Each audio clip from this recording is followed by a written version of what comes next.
시청자 여러분 안녕하십니까.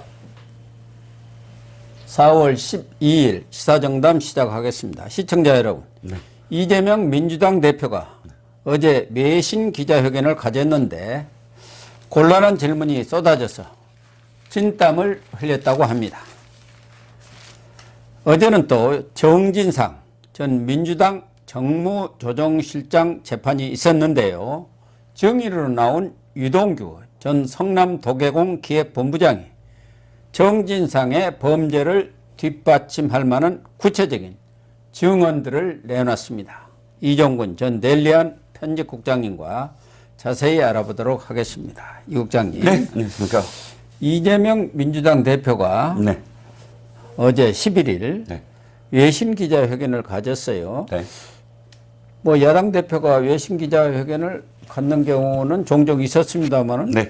이재명 대표는 이번이 처음이 아닌가 제가 그런 기억이 나는데. 아, 처음이죠. 당대표 된 다음에 처음입니다. 그렇죠. 예. 예. 그런데 외신 기자들이 뭐 사정을 안 봐주고 마구 질문을 쏟아낸 것 같습니다. 그래서 네, 특히 검찰 수사와 관련해서 아주 곤란한 질문들이 쏟아진 것 같아요. 네, 그렇습니다. 일단 저는 앞으로 이재명 당대표가 외신 기자 안 만날 것 같아요.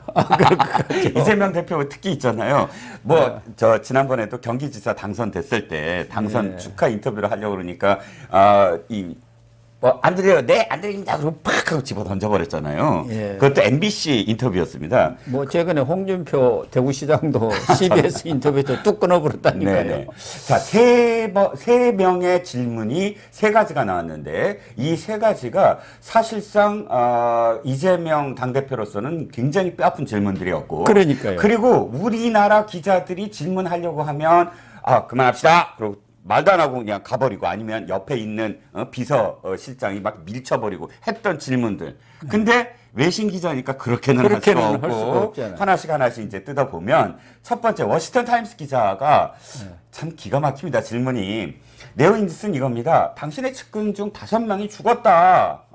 그러면서 하는 말이 아유 이재명 dangerous person? 그러니까 are you dangerous person? 당신은 위험한 인물이냐? 라고 직격탄을 날려버린 거예요. 네. 그러니까 굉장히 당황했습니다. 질문을 이렇게 계속 들으면서 얼굴이 점점 굳어지더니 하는 말이 나는 그들 사망에 어떠한 영향도 미치지 못했다, 미칠 수 없었다, 뭐 이런 얘기입니다. 즉, 말이 좀 이게 이상한데 결론적으로 말씀을 드리면 나는 무관하다.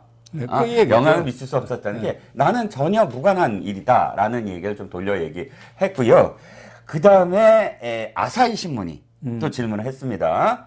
성남시장 때 일로 기소당했는데 입장을 좀 밝혀달라 했더니 외신 기자회견에서 이런 질문이 나오는 건 대단히 수치스러운 일이다 라고 이야기하면서 집안 문제는 앞으로 집안에서 해결하도록 노력하겠다. 이게 사실 말이 안 되는 얘기죠. 이건 나중에 압수수색을 339번이나 당했고 39번이나 당했는데 아무런 물적 증거도 없었다 하는데 물적 증거가 많이 나왔지 않습니까? 그렇죠. 이렇게 두 가지 질문에 하나만 더 할까요? 예. 기자 한 명이 더 물어봤습니다.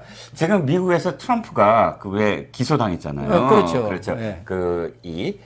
포르노 배우와의 그런 어떤 성추문과 관련해서 그걸 덮기 위해서 돈을 준 그런 혐의로 지금 기소당했는데 트럼프는 이제 이걸 정치적인 이유라고 자기가 정치 탄압이라는 거죠. 기소당했다라고 이야기하고 있다. 여기에 대한 당신 생각은 어떠냐? 이것도 직격탄이잖아요. 아니 트럼프가 지금 정치적 위기라고 하는데 당신도 그렇게 지금 대응하고 있다. 당신은 지금 트럼프의 정치적 위기에 대해서 동의하느냐? 여기서 이렇게 물어본 거거든요. 그랬더니 또 대답 완전히 엉뚱하게 대답을 했습니다. 자기는 아까 이미 기소와 관련해서 재판과 기소와 관련해서는 이야기했으므로 그것으로 대처하겠다. 더 이상 할 말이 없다라고 드릴 말씀이 없다. 예. 뭐 드릴 얘기가 없겠죠. 예. 사실 뭐 트럼프가 대통령 될 때도 대통령 재직 시에도 트럼프, 이재명 또 필리핀의 두테르테 뭐 몇 사람들 다 비슷한 공통점이 많다고 얘기가 됐었지 않습니까?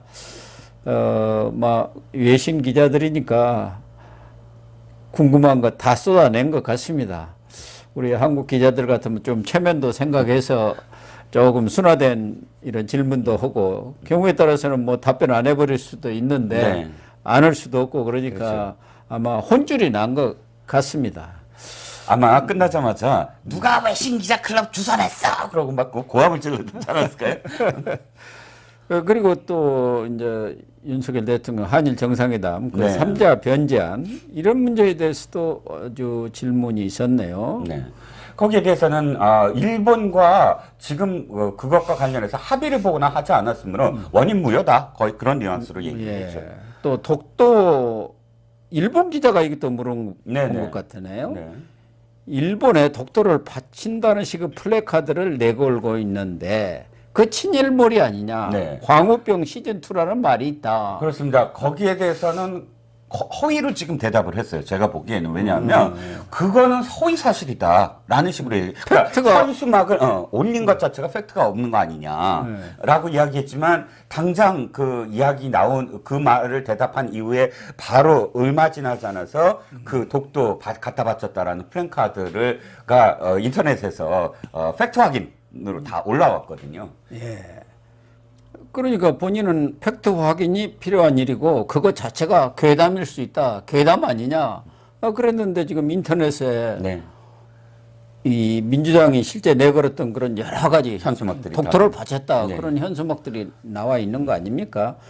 특히 그 3자 변제안에 대해서도 그렇게 반대하고 일본이 우리 측에서 물의 반을 채워줬으면 일본이 그 반을 채워야 하는데 오히려 엎어버렸다. 물컵을 엎어버린다. 그렇게 이야기했으면 그러면 당신 대안 해법은 뭐냐? 이게 지금 내놔야 하는 거 아닙니까? 반대만 할 게 아니라 네. 기자들이 아주 세게 물었어요. 그렇죠. 그 답이 있다면 지금 여기서 답을 그렇게 얘기했겠느냐 이렇게 대답을 했는데 아주 비겁한 얘기예요. 왜냐하면 2020년도에 경기도 지사 시절에 일본 도쿄신문하고 인터뷰를 합니다. 그때 이렇게 얘기합니다. 아유, 저는 그렇게 반일주의자 아니에요. 라고 얘기를 하면서 제가 계속 그렇게 표현되고 있지만 저는 합리적인 일본과의 관계에서 합리적으로 해야 된다고 생각한다.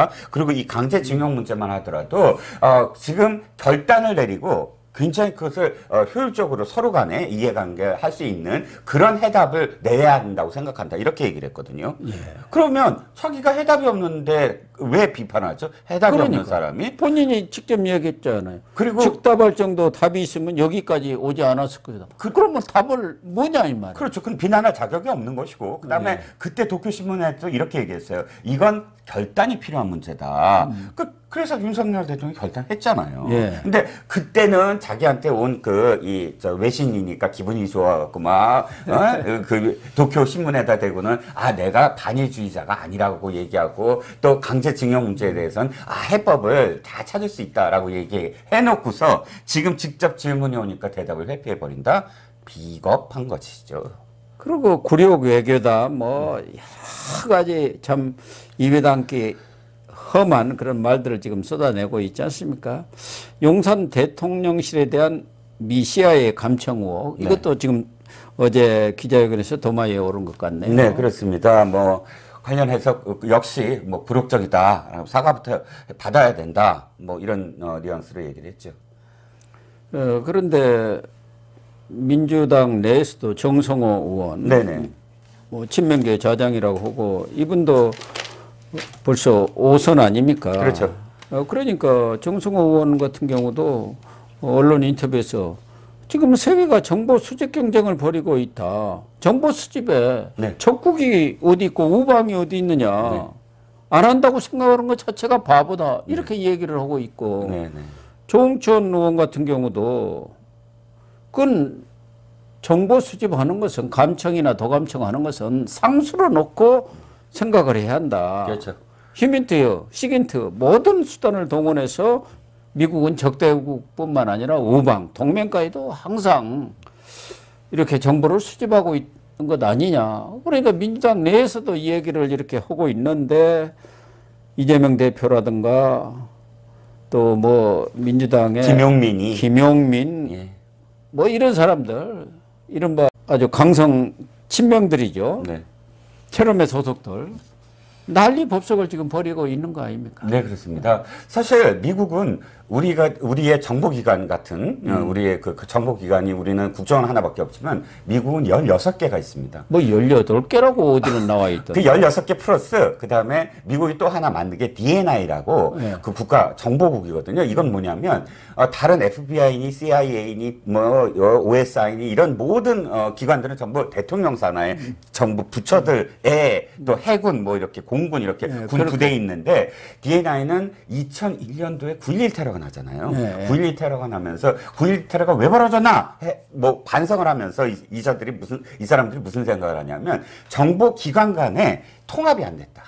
정보는 각각 다 수집을 하는데 그것을 통합을 해서 국가의 어떤 그런 그 정책으로 만들어내는 통합 과정이었기 때문에 DNI 국가정보국이라는 걸 만들어서 전부 통화하는 그런 기구로 그 수장은 아예 독립적인 그러니까 대통령 부처에서 임명하지 않고 독립적인 사람이 그걸 맡기로 근데 간섭은 안 하되 간섭하지는 않대 정보를 통합하는 기구 이런 ONI 뭐 DNI 이런 그 기구들까지 포함하면 뭐 그 18개라고도 할 수가 있는데요. 그러니까 예. 국가정찰국이라고 네. 우주에 떠돌아다니는 그렇죠, 우주. 그것도 지금 다 국가정찰국이고. 정보 수집을 한다는 거 아니면 그것도 그렇죠. 최근에 만든 것 같더라고요. 그렇습니다. 그래서 한 18개 된다는 거예요. 예, 에너지부, 무슨 국토관리부, 그러니까 각 부처별로 다 재무부도 있고요. 다 정보국이 있는 거고요. 또 이 사람들이 이 트라우마 때문에 9.11 트라우마 때문에 정보와 관련해서는 우방을 가리지 않고 사실 정보를 취합하고 있습니다. 2013년도에도 그게 어느 정도 밝혀졌는데 물론 우리가 자존심도 좀 상하죠. 그리고 우리가 거기에 대비를 해야죠. 하지만 그렇다고 해서 이것을 막 뭐 항의를 하고 그렇게 자존심 세울 일인가요? 지금 당장 우리나라만 이게 관련된 게 아니라 영국, 이스라엘, 또 프랑스, 우크라이나 함께 지금 다 드러났잖아요. 그런데 영국부터 해서 모든 다른 나라 국가들은 바로 일어나자마자 사실무근이다. 다 가짜다라고 입을 모으고 있습니다. 그것도 또 이스라엘 같은 경우는 네타냐후 총리가 직접 나서서 선을 확 그어버렸거든요. 예. 그런데 우리나라는 이 야당이 난리를 치면서 김용민 같은 자는 한미 정상회담을 취소하라. 라고까지 하고 있습니다. 개원이라는 사람이 그런 정도 이렇게 인식을 갖고 있다는 게 참 한심해요. 네. 그게 한미 정상회담을 취소할 사안은 아니지 않습니까? 지금 이번에 한미 정상회담은 무슨 국빈 방문 뭐 그런 차원을 떠나서도 IRA라든가 인프레 감축법 뭐 또 반도체 그 지원법 여러 가지 현안들이 지금 우리나라로서는 절박한 문제들이 쌓여 있죠. 절박한 그런 사안들이 쌓여 있는데 그런 문제들을 지금 해결해야 하는 사안 아닙니까? 그런 것과 이 도감청이라는 것은 우리가 잘 방비를 해야 하는 거예요. 당연히 하는 걸로 생각을 하고. 그렇습니다. 그건 뭐 미국뿐만 아니라 중국은 안 하고 북한은 안 하고 러시아는 안 하겠습니까? 우리나라에 대해서. 그렇죠. 일본은 우리나라는 또 안 하나요? 우리도 또 하죠, 아마 당연히. 하고 있을 거예요. 그게 뚫리지 않도록 그런 안보 시스템 체제를 정확하게 갖추고 철저히 방비를 하는 게 중요한 거죠. 네, 그렇습니다. 근데 뭐 이재명 기자회견과는 조금 결이 다른 이야기입니다만은 민주당의 윤관석 의원, 삼선 중진 의원이죠. 그렇습니다. 사무총장까지 지냈죠. 네. 인천 남동 의뢰 지역구가 있는데 과거에 이정근 전 미래부총장이라는 사람이 있었지 않습니까? 네네. 여성.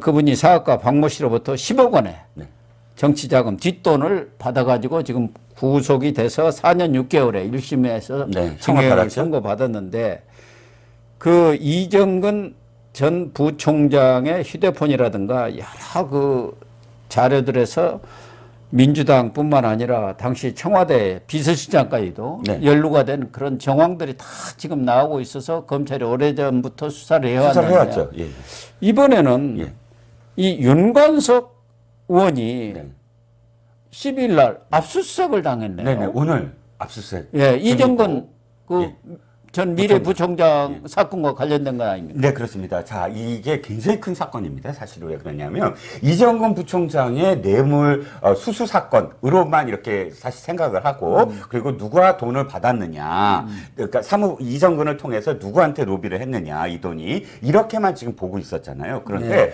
이 오늘 압수수색은 아주 상황이 다른 방향으로 가고, 그러니까 지금까지와는 다른 방향으로 가고 있다. 어떤 방향이냐?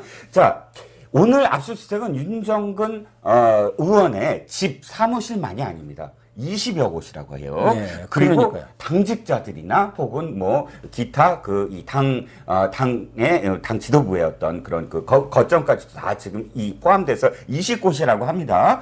그런데 이게 어떤 상황이냐면 바로 이정근 사무부총장과 그다음에 한국수자원공사 전 감사인 강내국 이 두 사람이 통화에서 나온 그 녹취록을 배경으로 좀 압수수색을 했습니다. 그 통화에서 어떤 내용이냐면 이 돈을 윤 사무총장에게 보내라.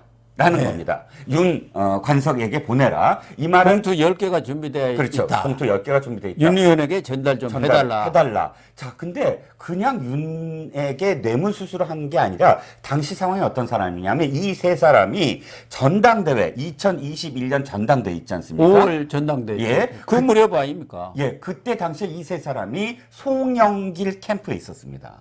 다 송영길 사람들 아닙니까? 그렇죠. 예. 이정근이 대표적인 송영길 사람이고요. 그래서 연결되는 게 뭐냐면 이야, 이거 2008년 한나라당 돈복두 사건이랑 똑같은 거 아니냐. 즉, 그 당시에도 박희태 국회의장이 막 뭐 대의원들한테 돈을 돌렸다. 예. 이 전당대회의 어떤 그런 이 방향을 어느 방향으로 유리하게 하기 위해서 돈을 돌렸다라는 그 혐의로 돈복두 사건 굉장히 큰 사건이잖아요. 이번에도 똑같이 그 10개의 봉투가 대의원들한테, 당원들한테, 투표권을 가진 당원들한테 돌려졌다면 이건 전당대회 돈봉투 사건이 되는 그렇게 것이고 되는 거고. 이 민주당의 완전히 도덕성이 땅에 떨어지게 되는 거죠. 이렇게 되면은 당연히 송영길 전 대표까지도 수사를 하지 않을 수가 없는 거 아닙니까? 사실은 뭐 그동안 그렇죠. 이정근이가 이렇게 잡혀 들어가면서 10억 원이나 받아가지고 가장 이정근 전 부총장을 키워준 사람이 송영길 아닙니까? 그렇죠. 그 직계로 네네. 알려져 있기 때문에 최종 타겟은 송영길이다. 네. 이런 말들이 다 돌았었어요. 그렇습니다. 이정근 사건 터지자마자 송영길은 갔다. 맞아요. 그 기사가 맨 말미에 언제나 송영길이 이름이 연관 검색어처럼 있었거든요. 그런데 특정을 했다는 거죠. 전당대회라는 그 이 특정 시간 그리고 특정 이 돈 봉투 그다음에 돈 봉투에 유통하는 어떤 상황 이런 것들이 정황으로 다 지금 드러났기 때문에 압수수색 영장에서 소명이 됐다라고 판사가 판단을 하고 압수수색 영장을 발부했다고 판단을 해야죠. 이정근이는 4년 6개월을 받고 지금 깜빵에 있습니다만은 이정근 녹취록이 뭐 어마어마하다는 네, 거 아닙니까? 분량이 그걸 많다고 합니다. 다 분석을 해서 갔는데 거기에 지금 연관된 사람들이 네. 뭐 10손가락이 아니라 20손가락도 부족하다는 것 아닙니까? 네. 그것에 대해서 이제 본격적으로 연관된 사람들에 대한 수사에 들어간 것 아니냐. 그 스타트, 신호탄이 올렸다고 봐야 네. 돼요. 그렇게 그렇죠. 되면은 거기에 나와 있는 장관들만 해도 뭐 네. 몇백 명 되고 그렇죠. 청와대 비서실장까지 예, 예. 청와대까지. 연관이 되어 있지 않습니까? 예. 그래서 이정근 이 사건 후속적인 수사를 검찰이 상당히 마음을 먹고 팔을 걷어붙이고 나선 것 아니냐 네. 이렇게 해석을 해도 될 것 같습니다. 그렇죠. 민주당도 펄쩍펄쩍 뛰고 있습니다. 혹시나 또 한나라당 돈봉투 사건처럼 될까봐 뭐 정치 음모 탄압이다라고 얘기하지만 속내는 아마 지금 뭐 부글부글 부들부들 떨지 않을까라는 생각입니다. 뭐 윤관석 의원 측은 야당에 대한 기획수사다. 정치 검찰의 압수수색이다 하면서 이것도 또 정치 탄압이라고 그러네요. 노웅래도 6천만 원 받았는데 정치 탄압이고. 좀 비겁하지 않습니까? 돈 받고 이런 부정 김봉현한테 예. 스타 모빌리티 그한테 돈 받은 기동민도 있고 또 그렇지. 무슨 대변인 있잖아요. 이수진이라고. 이수진. 500만 원인가 예. 또 그것도 다 정치 탄압이라고 했고 지난번 이재명 체포동의한테 같이 묻어가지고 당내에서 다 면책을 받았지 않습니까? 면죄부를 주어버렸잖아요. 우리나라에서 야당 노릇하기 참 편합니다. 돈을 마음껏 받고 그다음에 수사 들어오면 정치 탄압 그러면 끝나니까요. 예, 그런 것 같습니다. 그러나 민주당은 지금 발칵 뒤집힌 것 같습니다. 그럼요. 예. 네.